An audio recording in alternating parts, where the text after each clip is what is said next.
ഇത് ഊതാണ് കേട്ടോ, ഊത്. നമ്മൾ ബഹ്റൈനിൽ പോയപ്പോഴേ ഇത് 2 വെറൈറ്റി കൊണ്ടുവന്നതാണ്. ഇതിന് രണ്ടിനും വേറെ വേറെ സ്മെല്ലുകളാണ് കേട്ടോ. എനിക്ക് ഈ കാണുന്നതിനെക്കാട്ടിയും ഇഷ്ടമായ സ്മെല്ല് ഇതിൻ്റെയാണ് കേട്ടോ. അത് നല്ലൊരു മണമാണ്. അപ്പം നമുക്കിതൊന്ന് എങ്ങനെയാണ് കനലിലിട്ടിട്ട് പുക വരിക, സ്മെല്ല് വരിക നോക്കാം.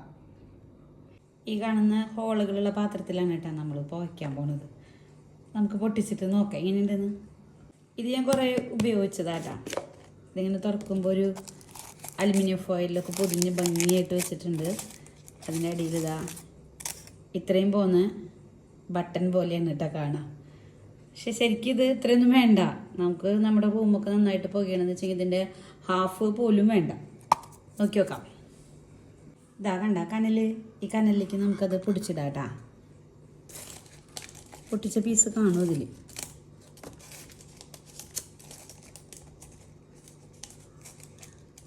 ഞാനിതിങ്ങനെ പൊടിയാക്കിയിട്ട് മേലെ ഇട്ട് കൊടുക്കുക ചെയ്യുക. കൊടുക്കുമ്പോൾ തന്നെ നിങ്ങൾക്ക് കാണാം പുക വരുന്നത്. ഇതിങ്ങനെ അടച്ചു വയ്ക്കുക.